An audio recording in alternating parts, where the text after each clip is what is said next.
Good morning everyone. आज मैं ये वीडियो स्पेशली क्लास 8 के लिए लेकर के आया हूँ। क्लास 8 का आज मैं new chapter linear equation start कर रहा हूँ। याद होगा आपने क्लास 7 में यूनिटरी मेथड पढ़ा होगा। यूनिटरी मेथड से ही मिलता जुलता मिलेगा ये आपका लीनियर इक्वेशन। अब आगे चल के आप जो भी मिलेगा आपको इक्वेशन के फॉर्म में ही मिलेगा। इक्वेशन मिलेगा, पॉलिनोमियल मिलेगा, सब इसी से मिलते जुलते रहेंगे। देखिए जी, पहले आप लीनियर इक्वेशन की आइडेंटिफिकेशन समझो। लीनियर इक्वेशन किसे कहते हैं? याद रखना, वैसा इक्वेशन जिसका मैक्सिमम पावर 1 हो वो कहलाता है लीनियर इक्वेशन। जैसे मैं मान लो मैंने 3x + 4 = 0 लिखा, तो यहां पर पावर किस पे डिसाइड करोगे? पावर डिसाइड करोगे आप वेरिएबल पे, जो कांस्टेंट के साथ लगा हुआ है वेरिएबल। अगर यहां पे सिर्फ 3x है, इसके पावर 1 छिपा है ना, पावर 1 छिपा है, दैट मींस ये क्या है आपका लीनियर इक्वेशन है। अगर यही चीज ऐसे लिखा होता तो ये कहलाता आपका क्वाड्रेटिक, क्योंकि यहाँ पर मैक्सिमम पावर 2 छिपा है। यहाँ पर 1 है ना, इसको हम नहीं देखेंगे, हम पूरे इक्वेशन में सबसे ज्यादा पावर किस पे है वो देखेंगे। ठीक है, अगर यही चीज पावर इस तरह दिया रहता तो इसे हम क्या बोलते हैं? मैक्सिमम पावर कितना है इस पे? 3। दैट मींस ये आपका है क्यूबिक। आप क्यूबिक इक्वेशन में आ जाएगा, ये मैक्सिमम पावर 3 है। याद रखना, जिसका पावर 1 वही कहलाता है लीनियर। अब देखो यहां पे वेरिएबल की बात आती है। ये लीनियर आपको क्लास 8 में लीनियर इक्वेशन 1 वेरिएबल ही पढ़ना है। क्लास 10 में जाओगे तो लीनियर इक्वेशन इन 2 वेरिएबल पढ़ना है। क्लास 10 में आपका एक बहुत बड़ा चैप्टर ही मिलने वाला है। देखो आगे, अगर यही चीज ऐसे लिखा होता तो ये हो जाता आपका लीनियर इक्वेशन, क्योंकि यहां मैक्सिमम पावर 1 ही छिपा हुआ है दोनों के दोनों वेरिएबल पे। लेकिन यहां वेरिएबल कितने हैं? 2, इसलिए ये कहलाता है लीनियर इक्वेशन इन 2 वेरिएबल।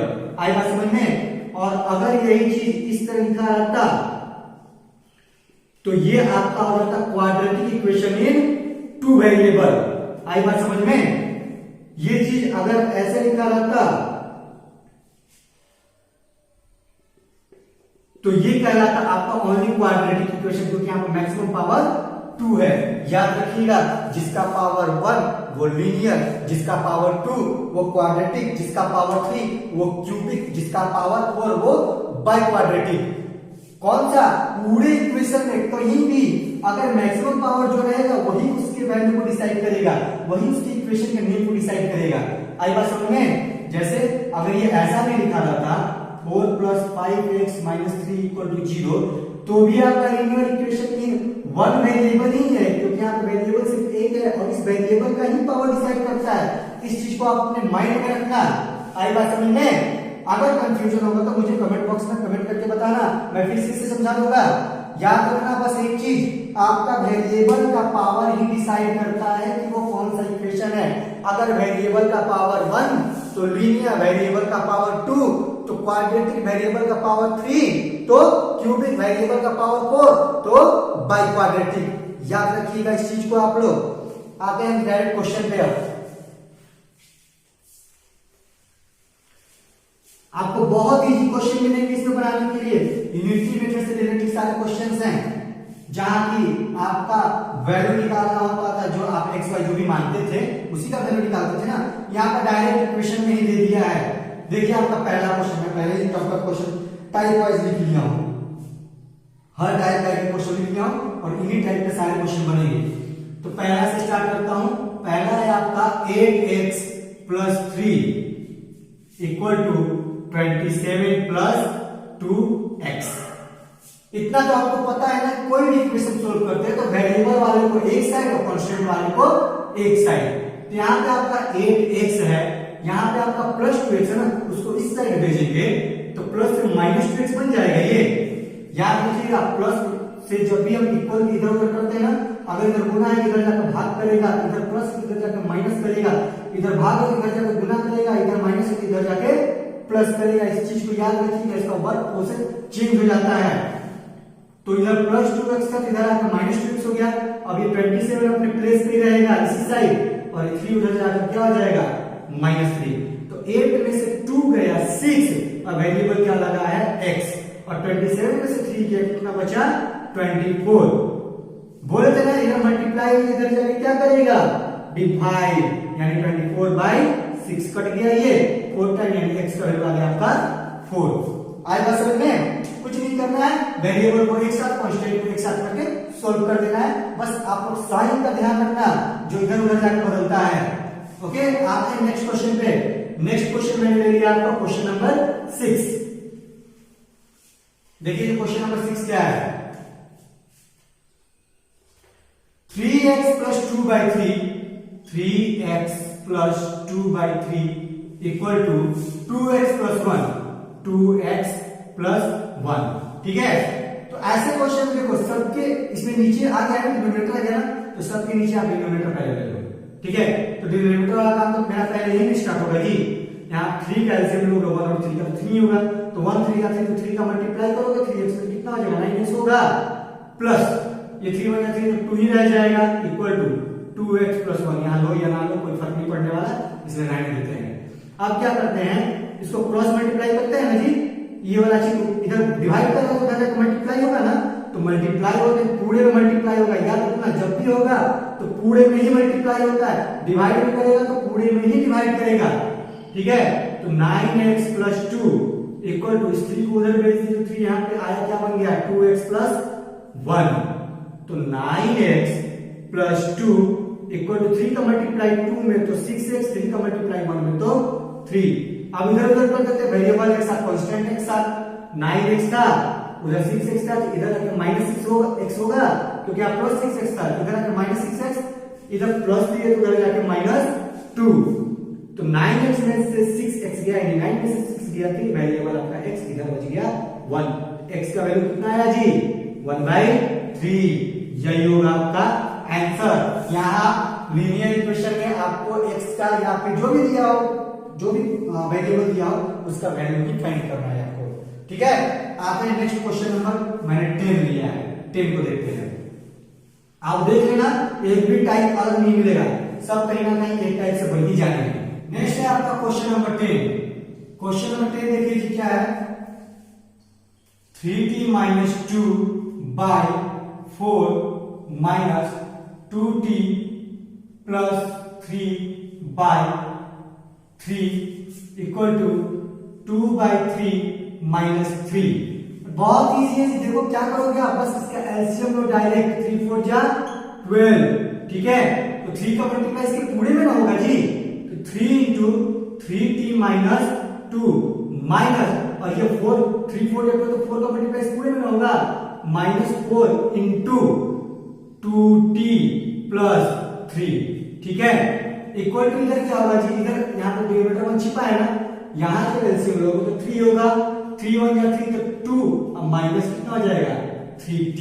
ठीक है, आप चाहो तो इसको डायरेक्ट नीचे से नीचे कटा सकते हो, या फिर चलो आगे बनाते हैं, आगे बनाते हैं तभी आपको समझ में आएगा। ये कितना हो जाएगा 3 3 जा 9t minus 6, 3 3 जा 9t, 3 2 जा -6, -4 2 जा 8t -4 into +3 कितना हो जाएगा -12 इक्वल टू, ये आपका कितना हो जाएगा जी, ये अगर घटाओगे यहां से 3 4 जा 12, इस 4 का मल्टीप्लाई इस पूरे में ना होगा जी, 4 into 2 minus 3t। ठीक है, ये कितना हो जाएगा आपका 9t minus 8t, कितना बचा t, अब -6 -2 कितना बचा -18, ये कितना हो गया 4 2 जा 8 और -4 3 जा 12t। आई बात समझ में, मैंने बोला था आपसे कि डिनोमिनेटर से डिनोमिनेटर नीचे नीचे कटा सकते हैं, तो ये जो ऊपर जाएगा तो पूरे में मल्टीप्लाई करेगा जी, इसी को तो मल्टीप्लाई करेगा नहीं। अब क्या कीजिए, आप वेरिएबल को एक साथ कीजिए, कांस्टेंट को एक साथ कीजिए, मैं थोड़ा छोटा करने के लिए ऐसे बनाया हूं। कितना हो जाएगा ये t plus 12t equal to, ये -18 है ना, इधर जाकर +18 हुआ और ये +8, ये कितना होगा आपका 13t इक्वल टू कितना हो जाएगा, ये 26 होगा। देखिए ये भी सामने सामने में कटा दे रहा हूं 2, यानी t का वैल्यू कितना है आपका 2। आंसर आएगा समझ में, कुछ नहीं करना था जी, एलसीएम लेना था, इस 3 का मल्टीप्लाई पूरे में करना था, 4 का मल्टीप्लाई पूरे में करना था, यहां पे एलसीएम होता है, इस 3 का मल्टीप्लाई इसमें करना था, 1 का मल्टीप्लाई इसमें करना था, इसलिए हम 1 का मल्टीप्लाई 2 में कोई फर्क नहीं पड़ा। उसके बाद क्या करना था, नीचे नीचे कटा तो 4 कर दिया, 4 का मल्टीप्लाई इस पूरे में किए। अब क्या किए, इसको वेरिएबल को एक साथ किए, कांस्टेंट को एक साथ साथ करके सोल्व कर दिए, हमारा आंसर आ गया। आएगा समझ में? आते हैं नेक्स्ट क्वेश्चन। नेक्स्ट क्वेश्चन है आपका क्वेश्चन नंबर 16। क्वेश्चन नंबर 16 में क्या है जी? 8x minus 3 by 3x equal to 2। ये बहुत इजी है, डायरेक्ट आप इसको क्या कीजिए, क्रॉस कर दीजिए उस साइड, यानी 8x माइनस 3 इसको भेज देते उधर, कितना हो जाएगा 6x। इधर भेजिए इसको, वेरिएबल को एक साथ, कांस्टेंट को एक साइड कर दीजिए। 8x minus 6x equal to 3। ये क्या हो जाएगा 2x इक्वल टू 3, यानी x इक्वल टू कितना है आपका 3/2 हो गया आपका आंसर। आए बात समझ में? ये तो बहुत इजी था। 3 को उधर भेजना था, 3x हो जाता, सॉरी 3 तो 6x हो जाता, वेरिएबल को एक साथ करना था। 8x माइनस 6x कितना हो गया 2x, ये 3 को उधर भेजना 3 हो गया, x इक्वल टू 3/2, ये हो गया आपका आंसर। आते हैं नेक्स्ट क्वेश्चन पे। नेक्स्ट क्वेश्चन है आपका क्वेश्चन नंबर 24। 24 क्या बोल रहा है जी? 2x minus 7 minus 5x bracket closed, क्या 9x माइनस ब्रैकेट है 3 plus 4x bracket closed equal to क्या है आपका 7/6। याद रखिएगा जी, अगर आपका प्लस माइनस जहां कहीं भी छूटा ना, आपका पूरा इक्वेशन गलत हो जाएगा। इसलिए प्लस माइनस को बहुत बारीकी से, बहुत ध्यान रख के काम करना है यहाँ पे, ठीक है? यहाँ पर माइनस प्लस को पहले कन्वर्ट कर लेते हैं एक ही लाइन में। 2x माइनस 7, माइनस का मल्टीप्लाई 7 होगा कितना होगा -7 होगा, माइनस का मल्टीप्लाई -5 कितना हो जाएगा +5x बाई 9x, माइनस का मल्टीप्लाई 3 में हो तो -3, माइनस का मल्टीप्लाई प्लस में हो तो -4x, ठीक है? इक्वल टू कितना होगा ये आपका 7/6। अब देखिए 2x का प्लस 5x कितना हो गया 7x माइनस 7 बाई, ये देखिए 9x से माइनस 4x कितना होगा आपका 9 से 4 गया 5x माइनस 3 इक्वल टू कितना हो गया 7/6। अब देखिए आप इसको ऐसे भी कर सकते हो, बहुत इजी तरीका बना सकते हो। पहले क्रॉस मल्टीप्लाई करेंगे ना जी, तो 6 इधर आया और 6 इंटू क्या होता है आपका 7x माइनस 7 इक्वल टू, ये आपका 7 यहीं पर रहेगा, 7 इंटू 5x माइनस 3, ऐसे करोगे ना। आप इसको ऐसे भी कर सकते हो, 6 इंटू यहां 7 कॉमन निकाल दोगे अगर, तो x माइनस 1 हो जाएगा। अगर यहाँ पे 7x यहाँ पर 7 है, कॉमन निकाल दो तो बच गया यहाँ पे x और -1, क्योंकि 7 पे x मल्टीप्लाई 7 है, 7 1 का मल्टीप्लाई तो -7 equal to 7 into 5x minus 3। अब इससे क्या फायदा होगा कि आपका 7 कट जाएगा, केवल एक ही मल्टीप्लाई करना पड़ेगा। तो 6 में x का मल्टीप्लाई करोगे, 6x माइनस को मल्टीप्लाई करोगे तो -6 इक्वल टू हो जाएगा 5x माइनस 3। देखिए तो एक लाइन में आ गया ये। अब वेरिएबल को एक साइड, कांस्टेंट को एक साइड, तो 6x minus 5x, 6x minus 5x equal to कितना होगा जी आपका 6, ये -6 इधर जाकर प्लस हो गया, ये माइनस के जगह पे रहा, यानी x इक्वल टू आ गया आपका 3 हो गया आंसर। आई बात समझ में? हो गया था इजी यहाँ जी। यहाँ पे पहले माइनस का मल्टीप्लाई किया, माइनस का प्लस में मल्टीप्लाई, माइनस में किया तो प्लस हुआ, माइनस का प्लस में माइनस, माइनस का प्लस में माइनस, ठीक है? इस 7/6 का प्रैक्टिस भी चलते जा रहा है। इस 7 to 5 to 7x minus 7 common निकला, 7 कट गया, ये आपका होगा 5x माइनस 3 यहाँ पे, और ये 6 इधर आ गया, इसके साथ मल्टीप्लाई किया 6x माइनस 6, ये हो जाएगा 5x माइनस 3। क्योंकि ये कटने वाला नहीं था ना, कॉमन निकल रहा है, इसमें मल्टीप्लाई करना ही पड़ेगा हमें, ठीक है? तो 6x और माइनस 5x इधर हो जाएगा +6 माइनस 3, कट के आ गया आपका x का वैल्यू 3। ओके, आगे बात समझ में? आते हैं नेक्स्ट क्वेश्चन पे। नेक्स्ट क्वेश्चन है आपका क्वेश्चन नंबर 28। आपको सारे क्वेश्चन समझ में आएंगे जी, अगर नहीं आएंगे तो प्लीज मुझसे बोलना, मैं हर क्वेश्चन बताऊंगा, ठीक है? 2 minus 7x by 1 minus 5x equal to हो जाएगा 3 plus 7x by 4 plus 5x। मैं बात में बोल रहा हूं, क्वेश्चन मिला के कितना, 2 माइनस 7x है, 1 माइनस 5x है, 3 प्लस 7x है, 4 प्लस 5x है, ठीक है?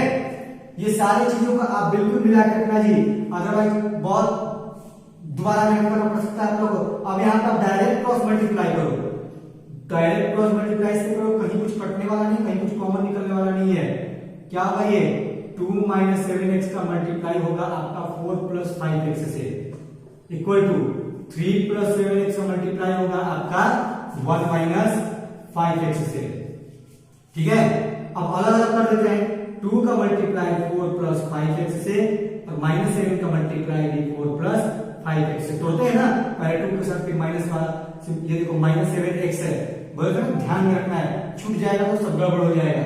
7x का मल्टीप्लाई 4 + 5x से इक्वल टू 3 का मल्टीप्लाई आपका हो जाएगा 1 - 5x से और +7x का मल्टीप्लाई हो जाएगा आपका 1 - 5x से। अब मल्टीप्लाई करते हैं जब हम, तो कितना हो जाएगा 4 × 2 = 8 प्लस 5 × 2 = 10x -7 × 4 = 28x और ये plus minus -7 × 5 = 35x square equal to 3 × 1 = 3 -5 × 3 = 15x plus 7x plus minus -7 × 5 = 35x square. ठीक है, यहां देखिए आपको यहां भी -35x स्क्वायर, यहां भी -35x स्क्वायर, वहां जाके यहीं से काट दो क्योंकि दोनों माइनस में खत्म हो जाता है। ठीक है, उसके बाद आते हैं यहां देखो 8 है, यहां पर 10x - 28x, 8 - 28x है, 10 - 28 10x - 28x कितना हो जाएगा ये माइनस कितना होगा जी 8 में से एक माइनस में आएगा ना, 8 में से 0 गया, 2 में से 1 गया 118x इक्वल टू यहां देखिए 3 ये -15 का +7 कितना हो जाएगा -8x।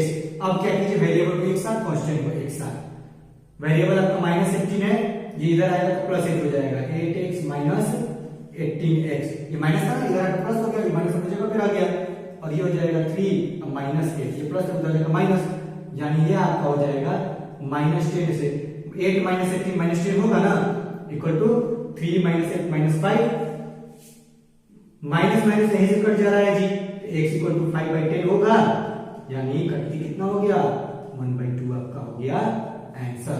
आई बात समझ में? सारे क्वेश्चन इसमें इजी है, बस आपको क्वेश्चन की इंटीजर्स और क्वेश्चन का जो डिजिट अक्सर इसमें आपसे ही गलतियां होंगी, लिखने में कुछ छूट जाता है, उस चीज को माइंड में लेकर चलोगे ना तो हर चीज बनने लगेगा। अभी क्लास में सिर्फ इसलिए पढ़ाया जा रहा है ताकि आपको इन पर पकड़ बने, कोई चीज लेकर कॉपी करते वक्त आप पकड़ बनाओ।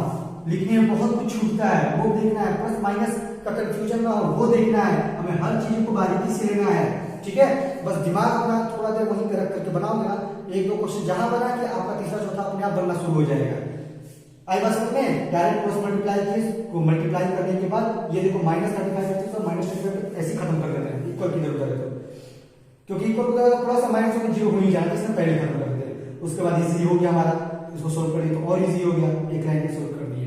आई बस में आई होप आपको ये सारे क्वेश्चन समझ में आए होंगे, अगर नहीं आए होंगे तो प्लीज मुझे एक्सरसाइज के साथ क्वेश्चन नंबर लिख करके मेंशन करो, कमेंट बॉक्स में कमेंट करो, या फिर मुझे पर्सनली व्हाट्सएप या कॉल कर दो, मैं फिर भी बता दूंगा जी, लेकिन बिना बताए नहीं मानूंगा। कल से मैं इसी एक्सरसाइज का वर्ड्स प्रॉब्लम लेकर आऊंगा, और प्लीज आप मेरे वीडियो को ज्यादा से ज्यादा लाइक और सब्सक्राइब कीजिए। मैं बार बार लास्ट में बोल रहा हूँ, पहले बोलना, अगर पहले बोलूंगा तो लोग कहेंगे प्रचार कर रहे हैं, नहीं, मुझे वैसा कुछ नहीं करना है, बस आप मुझसे रिक्वेस्ट है कि मेरी मेहनत थोड़ी सफल हो।